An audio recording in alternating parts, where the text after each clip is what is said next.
Let's get miniature! We made a miniature world.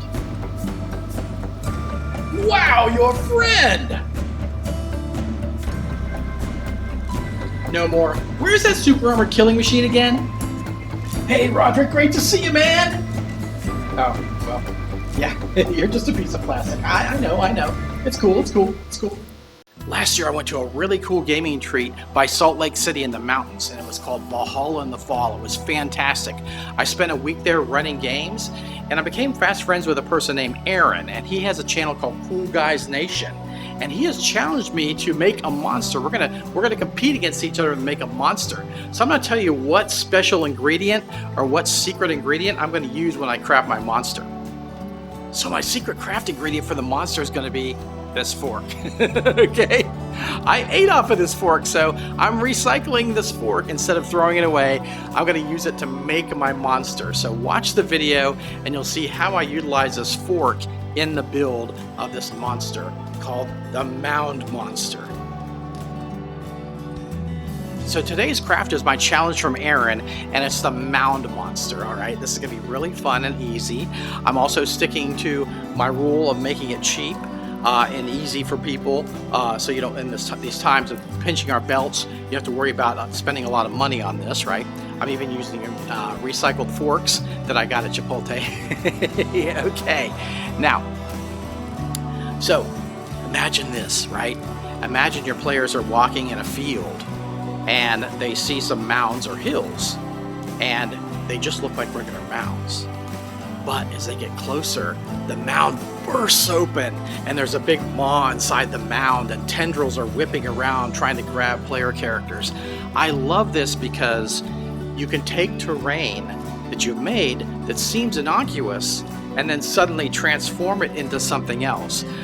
Players tend to think that when you put something on the table, that's what they see. It's like when you describe the room, you know, they say when there's a bench there, you know, they just say it's a bench. But if they see a mound, you put a mound on the table, they just think maybe it's a small hill that they can get a vantage on or something like that, you know, climb up it or get close to it, and not think that it's anything dangerous.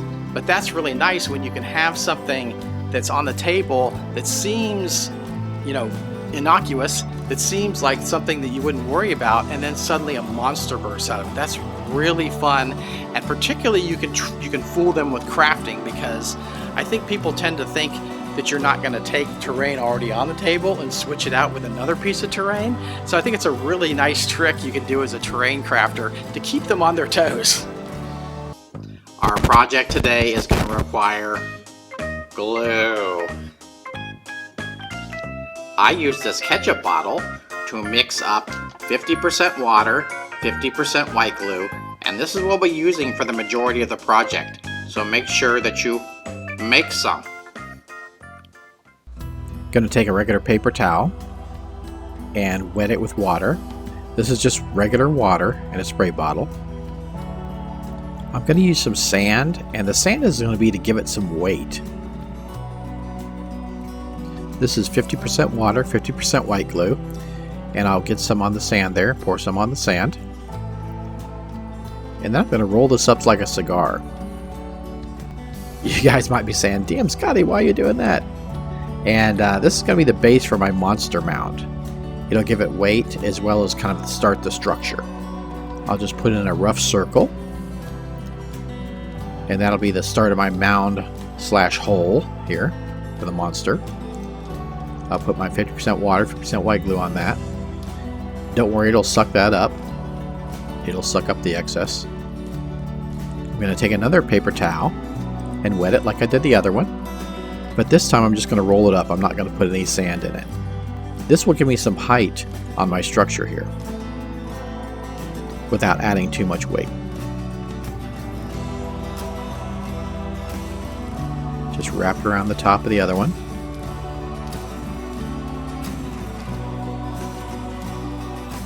Kind of mold it into place, and once I'm satisfied with it, I'll add some more white glue. Here we move on to TP, and the TP is going to help me mold this to a finer degree. So I just wet it with my water.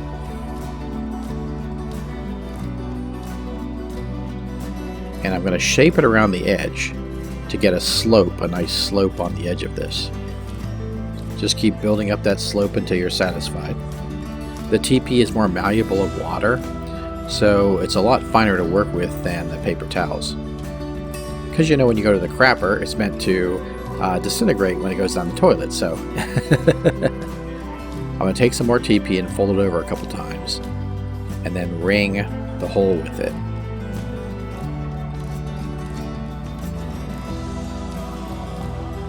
This will not only build up that edge, but it'll cover the ring itself. Give it a finer texture. Just mold it all to fit, and we are good. Looking good.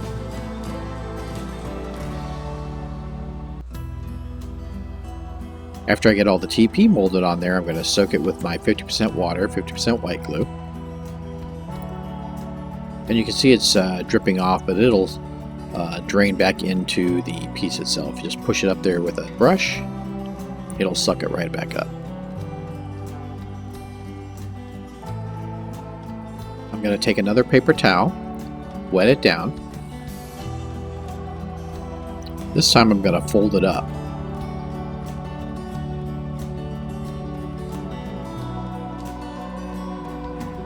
Bring the edges in. Just push it into that space. You get a nice good fit there. And this is going to be the bottom to the hole. Add some more glue. We want to make sure this hardens up nicely. Then add some TP to blend it in. Our water makes it mushy, and then I'm going to use a brush to push this in. Simple as that. Simple as that. This looks like a big mushy mess now, but when it dries, it's going to be rock solid.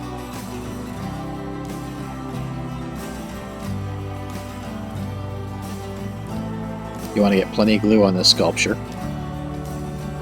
See it sucking into the paper towels and toilet paper. Now to make the mound itself, I'm just going to take a piece of paper towel, wet it, and fill the hole with it. And then I'll just cover it with TP, several layers of TP, and that'll give me a nice mound.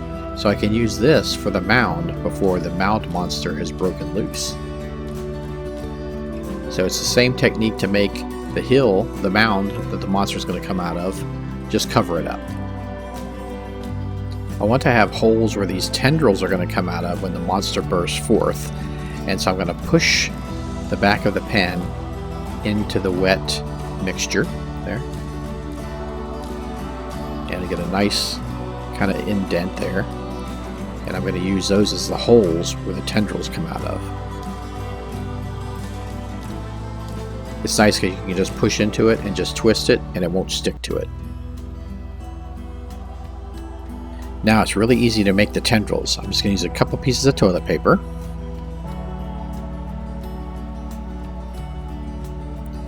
Fold it over. We'll wet it like we have before with the other stuff. So we want it to stick together. Then I'm kind of going to fold it over in a triangle shape. And then just twist.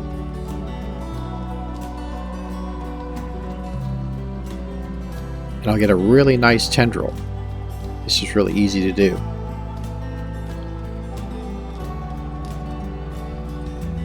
We'll just add some 50% water, 50% white glue. Let it soak in. We've let the glue soak into the tendril.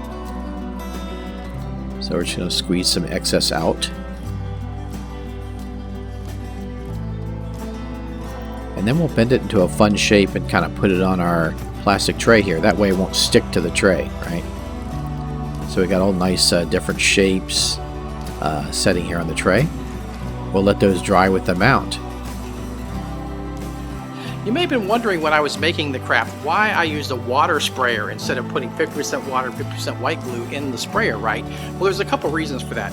One is the glue tends to clog the sprayer unless you shake it really well, and even then sometimes it does. And I like the fact that the water doesn't make the paper towels or the toilet paper sticky, because the toilet paper is very delicate, and when you're working with it, if it's any kind of sticky, it's easy to ruin what you're doing. So I like to do it with water first, so it makes it malleable, but doesn't make it sticky. Once your mounds are suitably hard, they may not be totally dried, but they're going to be pretty hard. You can pull them off the cutting board, so just kind of give it a nice yank and pull them off. Now we'll turn them over, and you'll notice they may not be totally dry underneath because the air helps to dry it. So what I'm going to do is I'm going to add some more glue to this. That'll kind of soak down into that moist paper towel, and then just make it even harder when it dries. So just let that dry. And these things are going to be rock solid. No styrofoam in the world will be as hard as these are when they're dried. This is the stage where I use my glue gun. Oh, I forgot. Aaron borrowed it. Hold on. My next step is that I need to hot glue this down to my base, and I need to attach the ring to the base.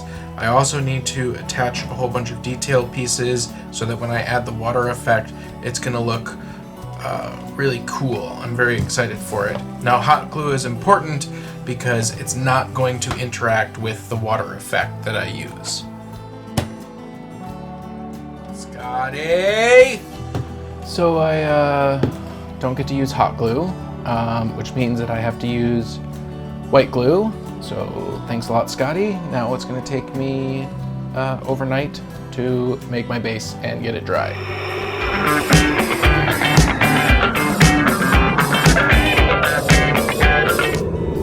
And here we go, all our tendrils have dried, and they look rather nice. They're all different shapes, all different directions, all different twists, and I think that's really cool. But now we're going to reinforce these with a hot glue gun. So I'm just going to squirt some hot glue on here and spread it out with the metal nozzle. That's why it's really nice to have a glue gun with a large metal nozzle like this, because it makes it easy to spread. Also, the small size of this glue gun makes it easy to manipulate the corners and everything. A much larger glue gun is harder. So if you want to pick up the glue gun like this and you don't have one, check out my link below. It's pretty inexpensive, and you can do all these little crafts that Scotty's doing here. So we're going to smooth out that hot glue there. Get a nice layer of hot glue on each tendril. Make sure you don't set these down before they've hardened up, because they'll actually stick to the surface you set them on. So hold it for a few moments after you put the hot glue on so it doesn't stick to whatever you set it down on, right? Now you notice that I was holding the tendril by the bottom there, and it's a little bit of excess toilet paper that I had, so it made a nice handle to hold the tendril. So I'll just cut that excess off and make the bottom, make it flat. Next, we're going to work on the interior of the pit, and I'm going to line this with hot glue. I'm not going to do the outside of the crater, I just want the interior of the pit. And the reason I'm going to do this is because I want some detail, I want some lines radiating out from the center that'll be hot glue, and that'll just give this some interest. The idea is to kind of make it look like, you know, a gullet or an esophagus or something like that. So I want to have those striations in the glue to make it look interesting and fleshy, right? Now, I'm not going to do this all at once. It works best if you kind of coat the interior of the pit with a coat of hot glue, and then start doing the striations out from the center, because it'll have a base to stick to. So that'll work a lot better than just trying to do it all at once. I need to glue the tendrils to the crater, so I'm going to use my hot glue, and each dimple there that I left, I'm going to glue a tendril into, and so they'll be radiating the maw of the pit. Looking very menacing, very menacing. Now I could do this several ways. I could put some more TP on this, but what I'm going to do is I'm going to build up some ridges around where the tendrils emerge, kind of like the dirt that was displaced when the tendril burst forth. So I'll just kind of put a circle around each tendril and then drag it down onto the mound itself. That way it'll look like this thing is burst out from the dirt. And once that first layer dries, you can put a second layer on there and drag it down to blend it into the crater. Today I'm also using irregular sand. That just means that it has different size aggregate in it. If you don't have some at home, just go to the edge of your driveway and you can probably find some for free. I'm going to use my full strength Elmer's white glue, and I'm going to just kind of put glue on different various areas of the crater. Not inside the maw or not on the tendrils, but on the crater itself. And this is going to represent kind of rocks and earth that's been displaced when this thing burst forth, right? So I'm just going to put certain areas. I'm not going to cover the whole thing with glue, just various areas scattered around the piece. And then I will just dump the sand on it. Now this is construction sand, which is essentially different from play sand because it has different size aggregate in it. So it has everything from small pebbles to sand sized particles. So it just gives you a nice variance look in the kind of dirt and rocks that were, burst forth out of this pit. My sand is all dried on there. I'm going to use some 50/50, and I'm going to brush it on top of the sand. This will just help it stay on better. You should have a pretty good adhesion with the first gluing, but this will just make sure that none of it comes off later. So it's just nice to do this to reinforce it. It just soaks into the top layer of sand and just keeps it on the piece. Here's my mound pre-monster leaping out, and you can see how hard this is. I'm going to do the same thing that I did with the mound where the monster's coming out, just areas of glue. And I'll just pour the construction sand over the top, let that dry, do the second coat of 50/50, and we are going to be good to go for the painting phase of this. I will be using one of these forks for my project today. One is the right fork and one is the wrong fork. Let's talk about that. Hey, now let's talk about plastic forks. Okay, I got two plastic forks here. One I'm going to use and one I'm not. And the reason is because you can see the tines. On the back of this one, it has ribs, which I don't want. And on the back of the second one, it has just solid tines. And that's what I want. I'm going to use this trimmer and just cut the plastic where I want across, about halfway down the fork. A little less than halfway. And these will be some teeth I'm going to use for the project. And the solidness of those tines is perfect. Another piece of trash you may not expect for the project is a toilet paper roll. So when you go poo-poo, make sure to save your toilet paper rolls so you can use them for craft projects. Yes, Mom, I replaced the toilet roll. I'm doing a show.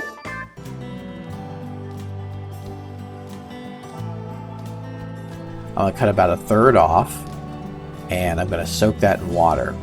And what that'll allow me to do, that'll allow me to shape that into kind of like a conical shape, a rough conical shape. Then after I've got the shape I like, I'll just put my 50/50 on it and let it dry. I'm going to do the same thing on the end of this dried toilet paper roll that I did with the pit. So essentially I'm just filling it with hot glue and then making striations into it to get some interesting texture. And this will not only give you some nice texture, it'll plasticize it and make it really tough. Here's where my fork tines finally come in, and I'm going to have these teeth around the maw kind of at equidistant spots.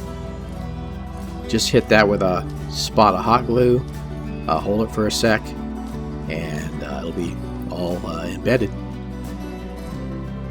You want to make sure those tines are on there nice and solid, so you can do another loop around with the hot glue and then drag it down, and that'll just actually make sure it's nice and secure. This whole thing is going to be a grabber mouth coming out of the pit, so I need to use some toilet paper to wrap around it, make it look like the appendage that is popping out of the maw. So I'll just wrap that around, wet it, shape it so it tapers down at the bottom.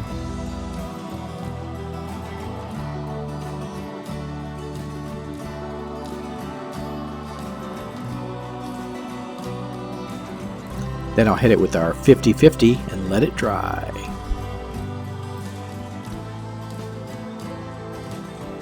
Now I'll do the same thing to the outside of this grabber mouth. I will use my hot glue gun, cover it with the hot glue, and then make striations in it by dragging the hot glue nozzle up and down over the surface.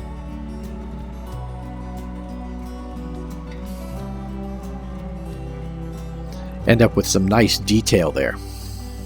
Sometimes you need to take a moment from your crafting and smell the flowers. Oh wait, these don't have any smell, they're just fake flowers. But we are going to use them in our craft. This is one stem off my dollar store poppy, and I'm going to disassemble this because I want the bits that make up this flower, right? And I'll just take that apart, and then we'll have the pieces for the inside of our maw. These bits are the perfect example of the crafter's eye. What I mean by that is when you see objects that you can use and transform them and reconfigure them and use them in projects by painting them up and using them in different ways than they were intended. And you always want to kind of be on the lookout for that stuff, you know, at garage sales or, you know, cheap secondhand store places where you can find stuff and then use it in your projects. Now look how great that looks. Imagine trying to craft that by hand. It would be a nightmare, but this just took us moments to put together. I'm going to use a spray primer on the project to expedite the painting, and I'm using a rebreather so that I won't breathe any fumes. You can also do this out in an open area so you wouldn't have to worry about it. But you can see I like to use a box when I spray the stuff because light stuff like the pieces can fly around as you paint it. So you know, that way it captures it. It doesn't escape your painting. And just paint each side of the project and then turn it as you need and let it dry and spray the rest. We're going to go crazy with the base colors for this project. We are going to be using burnt umber, sable, and gray. 3 colors.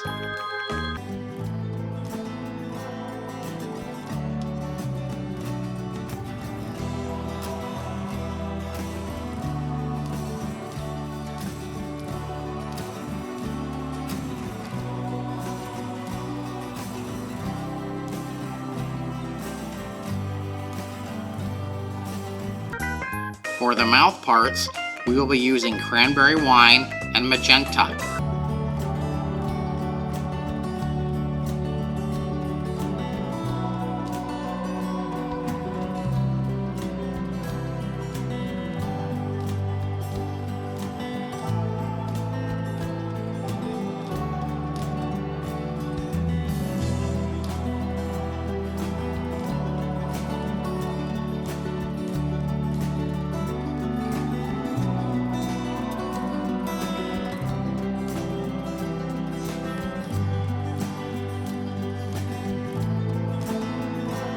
For the tendrils, we'll be using an interesting combination of colors.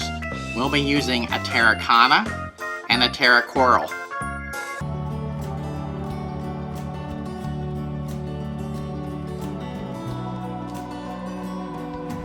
I'm going to use a sponge on this. I'm using the terra coral, and I'm going on the tentacles, and it gives a really nice mottled appearance when you use that sponge. It's just a regular sponge that I cut out from a bigger sponge with scissors. And damp the sponge before you use it, and then dip it into the paint, and you can dab it on there, and look how you get a nice appearance like that. I really like how that works. If there are any areas you can't miss, use kind of a messed up brush. I like a brush that has the bristles all flayed, and then you can kind of get those areas that the sponge really didn't reach. So see, Scotty even has a use for your ruined brushes. So just inhale the fumes, breathe them deeply into your lungs, and join me in the land of make-believe. Hello, I'm Scotty in the land of make-believe. We're going to use golden brown for the next part of the project, and ivory. Alright, let's paint that up.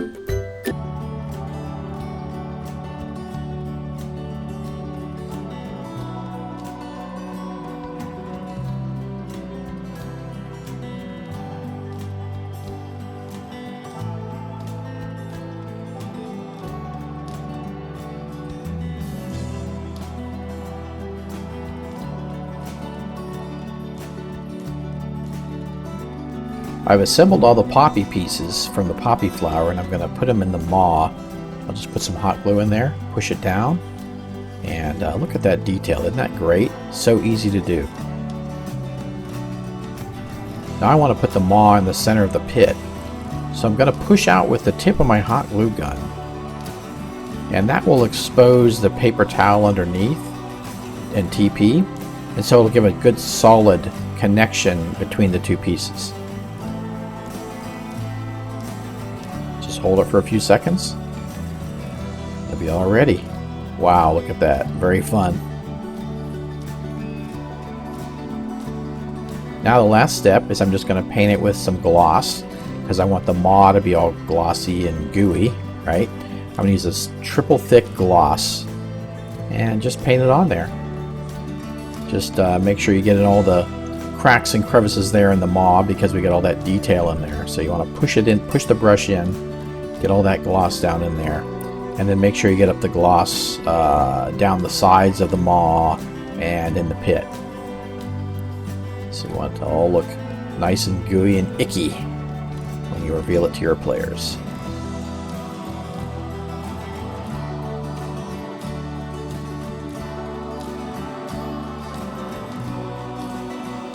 Alright, my friends, we've come to the judging portion of our program, and our friends at Cool Guys Nation and Miranda from WargamerGirl are going to judge the contest. So let's see what they have to say and check out their scores, and we'll see who wins this Craft Off contest.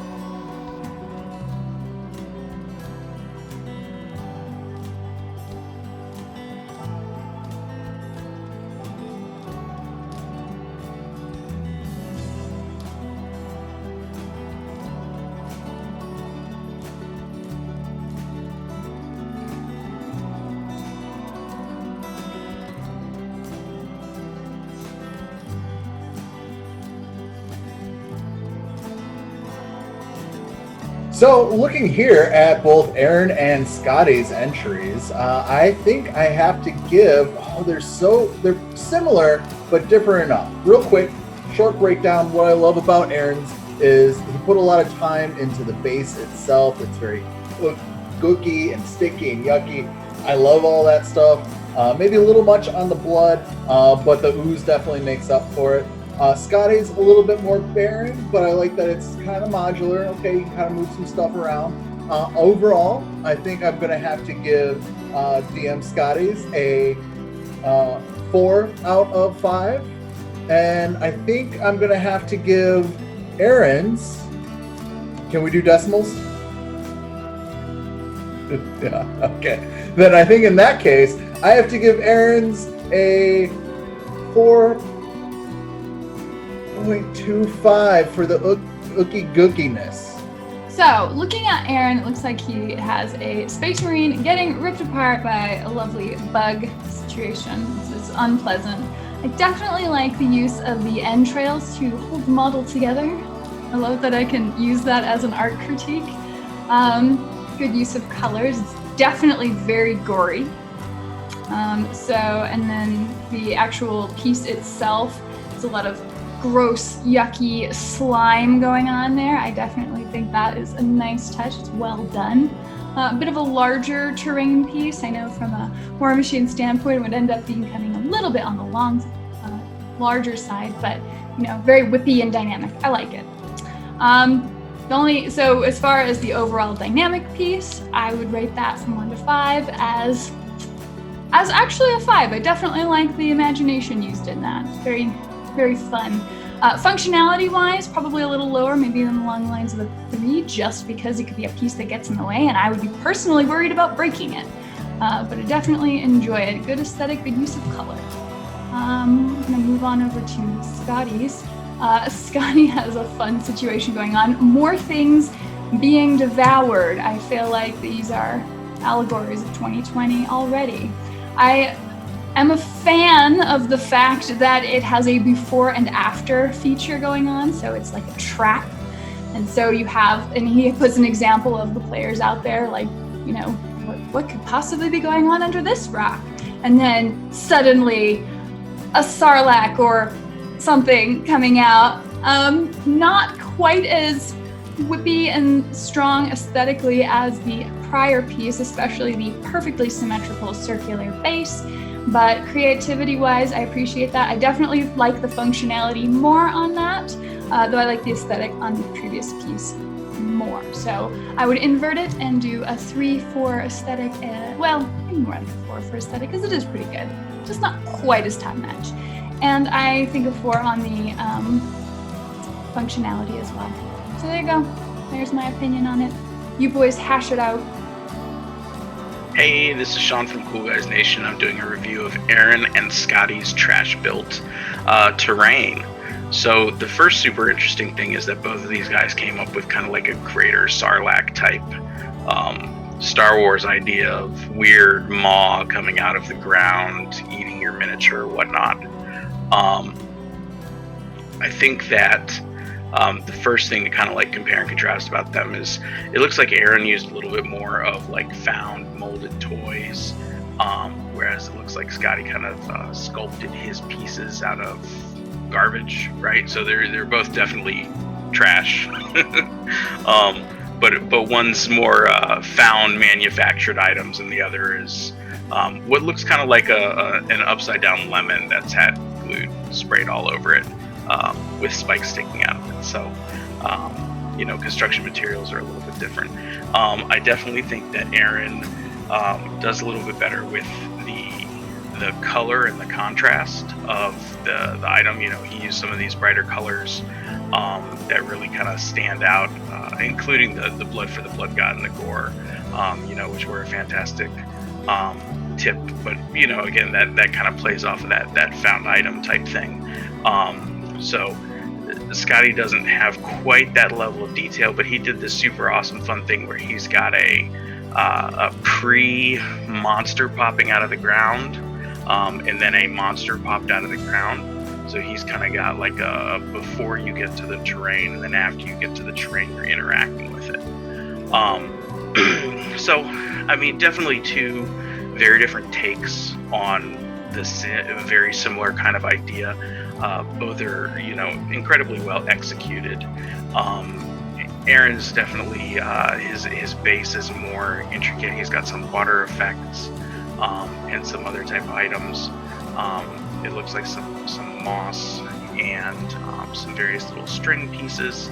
But then, you look at Scotty's and he has what appears to be some fish tank kind of plants. So I think they both kind of are in the same place with the accent on the actual area terrain base, insofar as using those found manufactured kind of things to really kind of sell the idea. So I think at the end of the day, what we're looking at is I love the blood and the gore and the amount of time that went into those entrails coming out of the Space Marine are just fantastic, and then just smear it all with some blood for the blood god, and you've got a piece of terrain to really make Dave happy. If you know Dave, or if Dave, you're watching this, I'm sure you enjoy that tremendously. But so that's going to kind of like push it above and beyond, in my opinion. So I'm going to end up giving Aaron like a 4.5 and Scotty like a 4.3. So super, super close. Both really, really cool ideas executed in very different manners, obviously, but with both end up with a piece of terrain that I would absolutely love to have on my table, and I'd quite honestly eat one of my miniatures, because that's the point. So I'm excited to see what everybody else rated these two pieces of terrain as, and obviously may the best hobbyer win. All right, I'm here to give my scores for the Create a Monster from Junk in Your House from DM Scotty and Lil Aaron. I'm going to go ahead and start off with DM Scotty. Let's go ahead and see how many different things that he used. He's got some rock templates. He's got the beast itself. He's got a little vegetation. So that's really cool. Now Aaron has a Space Marine. He's got some lichen. He's got some water effects going on. Very cool. Both of them look really similar, which is really interesting.